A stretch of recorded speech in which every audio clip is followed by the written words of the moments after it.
Pagpalang hapon po sa lahat, mga katoto, mga kapulido. Ngayong Mayo 16, 2024, pansamantalang atin pong puputulin ang pag-aaral ukol sa ikalawang pagparito ng ating Panginoong Hesukristo. Bilang paghahanda sa kanyang ikalawang pagparito, mahalaga po na tayo ay maging masunurin sa ipinag-uutos ng tagapagligtas. Sapagkat ang tanging tagapagligtas po walang iba kundi ang ating Panginoong Hesukristo. At tayo po ay napaliligtas sa Kanya. Kung ating pong pag-aaralan ang Kanyang mga binitawang salita, ang Kanyang ililigtas ay walang iba kundi ang Kanyang iglesia. Sapagkat ito po ang Kanyang tinubos. Ito ang Kanyang minamahal. At siya po ay nagtayo ng iglesia. Ayon po sa Mateo 16:18. Subalit mga giliw po naming katoto at mga taga-subaybay, ang paniniwala po ng marami, ang iglesia ay natayo noong araw ng Pentecost. Bakit po ito ang paniniwala ng marami? Sapagkat ito po ang naituro ng maraming mga tagapangaral. Kaya obligasyon po natin na saliksikin, pag-aralan ang mga salita ng ating Panginoon kung totoo na sa araw ng Pentecost na itayo nga ba ang iglesia. Ano ang pangunahing aklat o talata na pinagbabatayan ng mga nangangaral o mga nagtuturo na ang iglesia ay natayo noong araw ng Pentecost? Pakinggan po natin ang pahayag sa Gawa 2. Akin pong babasahin lahat ng mga talatang ito. Bago ko po babasahin ay request ko po sa lahat ng mga katoto, mga kapulido, mga giliw po naming taga-subaybay, at mga makakapanood pa, makakarinig ng mensaheng ito, sapagkat ito po ay para sa lahat bilang paghahanda sa ikalawang pagparito ng ating Panginoon. Pakinggan po natin at aking babasahin ang nakasulat sa Gawa 2. Magpasimula po tayo sa 1. Tatapusin po natin hanggang 47. Ito po ang aking mababasa na salita ng Panginoon na Kanyang ipinasulat sa mga banal na kasulatan. Ito po.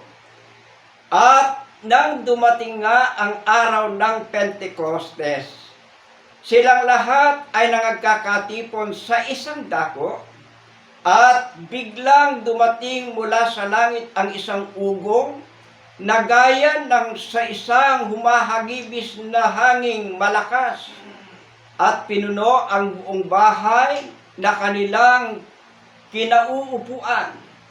At sa kanila'y may napakitang mga dilang kawangis ng apoy na nagkabahabahagi at dumapo sa bawat isa sa kanila. At silang lahat ay nangapuspos ng Espiritu Santo at nagpasimulang magsalita ng iba't ibang wika ayon sa ipinagkaloob ng Espiritu na kanilang salitain. May mga nagsisitahan nga sa Jerusalem na mga Hudyo, mga lalaking reliyoso na buhat sa bawat bansa sa ilalim ng langit. At nang marinig ang ugong na ito, ay nangagkatipon ang karamihan at nangamaang sapagkat sa kanila'y narinig ng bawat isa na sinasalita ang kanyang sariling wika. Silang lahat ay nangagtaka at nagsipanggilalas na nangagsasabi, narito, hindi baga mga Galileong lahat ang mga nagsisipagsalitang ito? At bakit nga naririnig ng bawat isa sa atin ang ating sariling wikang kinamulatan? Tayong mga Parto at mga Medo at mga Elamita at ang nangananahan sa Mesopotamia, sa Judea at sa Cappadocia, sa Ponto at sa Asia, sa Phrygia at Pampilya, sa Ehipto at sa mga sakop ng Libya na karatig ng Cyrene, at nakipamayang galing sa Roma mga Hudyo, at gayon din ang mga naging Hudyo, mga Cretense at mga Arabe, ay nangaririnig nating nagsisipagsalita sila sa ating mga wika ng mga makapangyarihang gawa ng Diyos. At silang lahat ay nangagtaka at nangalito na sinasabi ng isa sa isa, anong kahulugan nito? Datapwat ang mga iba'y nangaglibak na nangagsasabi, sila'y puno ng bagong alak. Datapwat pagtindig ni Pedro na kasama ang 11 ay itinaas ang kanyang tinig at sa kanila'y nagsaysay na sinasabing, kayong mga lalaking taga-Judea at kayong lahat na nangananahan sa Jerusalem, mga alaman nawa ninyong lahat ito at inyong pakinggan ang aking mga salita. Sapagkat ang mga ito'y hindi mga lasing na gaya ng inyong inaakala, yamang ngay oras na ikatlo lamang ng araw. Datapwat ito yaong sinalita sa pamamagitan ng propeta Joel, at mangyayari sa mga huling araw, sabi ng Diyos, na ibubuhos ko ang aking espiritu sa lahat ng laman, at ang inyong mga anak na lalaki at babae ay mga guhula, at ang inyong mga binata ay mga kahakitan ng mga pangitain. Ang inyong mga matatanda ay magsisipanaginip ng mga panaginip. Oo, sa aking mga lingkod na lalaki at sa aking mga lingkod na babae, sa mga araw na yaon, ay ibubuhos ko ang aking espiritu at magsisipang hula sila. At magpapakita ako ng mga kababalaghan sa langit sa itaas at mga tanda sa lupa sa ibaba, dugo at apoy at singaw ng usok. Ang araw ay magiging kadiliman at ang buwan ay dugo bago dumating ang araw ng Panginoon, yaon araw na dakila at tangi. At mangyayari na ang sino mang tumawag sa pangalan ng Panginoon ay maliligtas. Kayong mga lalaking taga-Israel ay pakinggan ninyo ang mga salitang ito. Si Jesus na taga-Nazaret, lalaking pinatunayan ng Diyos sa inyo sa pamamagitan ng mga gawang makapangyarihan at mga kababalaghan at mga tanda na ginawa ng Diyos sa pamamagitan niya sa gitna ninyo, gaya rin ng nalalaman ninyo. Siya na ibinigay sa takdang pasya at paunang kaalaman ng Diyos, kayo sa pamamagitan ng mga kamay ng mga tampalasan ay inyong ipinako sa krus at pinatay, na siya binuhay na mag-uli ng Diyos pagkaalis sa mga hirap ng kamatayan, sapagkat hindi maaari si mapigilan ito, sapagkat sinasabi ni David tungkol sa kanya, nakita kong lagi ang Panginoon sa aking harapan, sapagkat nasa aking kanang kamay upang huwag akong makilos. Dahil dito'y nagalak ang aking puso at natuwa ang aking dila. Pati naman ang aking laman ay mananahan sa pag-asa, sapagkat hindi mo iiwan ang kaluluwa ko sa Hades. 28. Nititiisin man na ang inyong banal ay makakita ng kabulukan. 28. Ipinakilala mo sa akin ang mga daan ng buhay. Puspusin mo ako ng kagalakan sa harap ng iyong mukha. Mga kapatid, malayang masasabi ko sa inyo ang tungkol sa patriarkang si David na siya'y namatay at inilibing at nasa atin ang kanyang libingan hanggang sa araw na ito. Palibhasa nga'y isang propeta at sa pagkaalam na may panunumpang isinumpa ng Diyos sa kanya, na sa bunga ng kanyang baywang ay iluluklok niya ang isa sa kanyang luklukan. Palibhasa'y nakikita na niya. Ito ay nagsalita tungkol sa pagkabuhay na mag-uli ng Kristo, na siya'y hindi pinabayaan sa Hades, ni ang kanyamang katawan ay hindi nakakita ng kabulukan.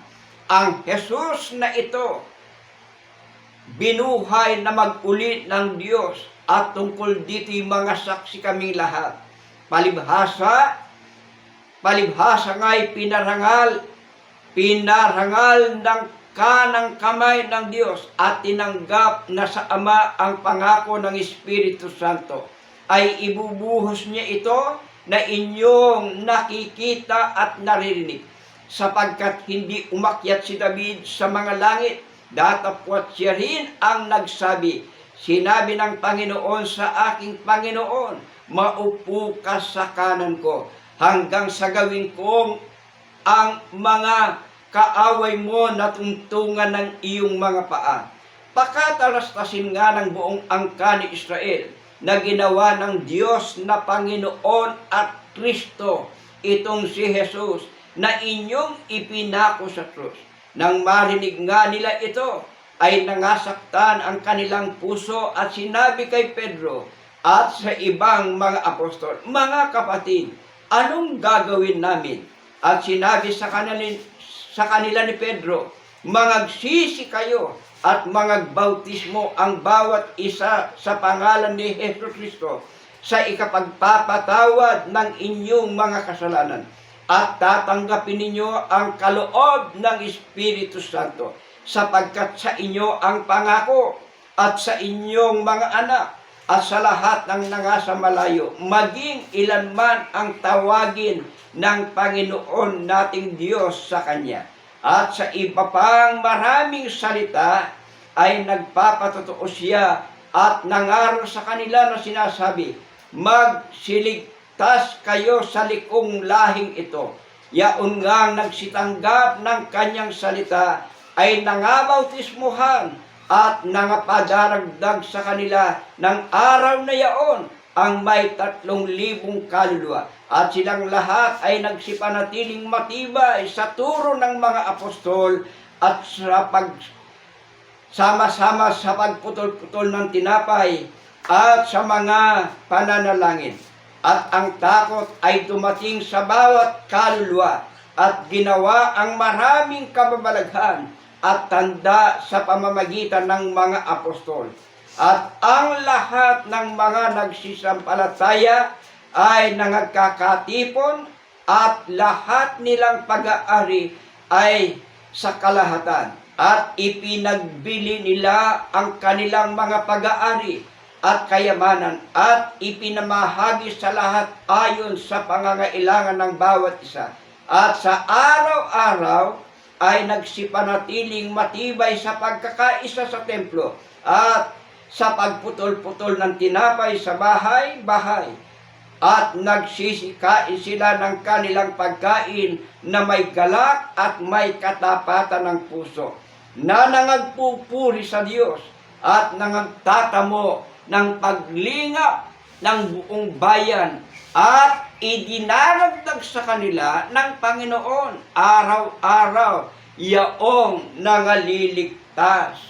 Mga giliw po namin katoto, mga kapulido, mga taga-subaybay, at sa lahat po ng mga makaririnig, makapanonood ng mensaheng ito, aking binasa ang buong Gawa 2 hanggang 1 hanggang 47. Wala po tayong makikita at hindi po ipinakikita dito na ang ating Panginoong Hesukristo ay itinayo niya ang kanyang iglesia noong araw ng Pentecostes. Kaya, pagka wala pong basihan, ano po ang kahulugan nito? Kailangan po magsaliksik po tayo, mga giliw po naming taga-subaybay. Kaya hinihiling ko po sa inyong lahat na subaybayan po natin, mag-like po tayo, at mag-comment, magtanong po ang mga may katanungan. Welcome po kayong lahat. At mag-subscribe po tayo sa aking YouTube channel. Hanggang sa muli, sa Diyos po ang lahat ng kapurihan. Maraming salamat po. Ang pagpapala ng Panginoon ay sumaating lahat.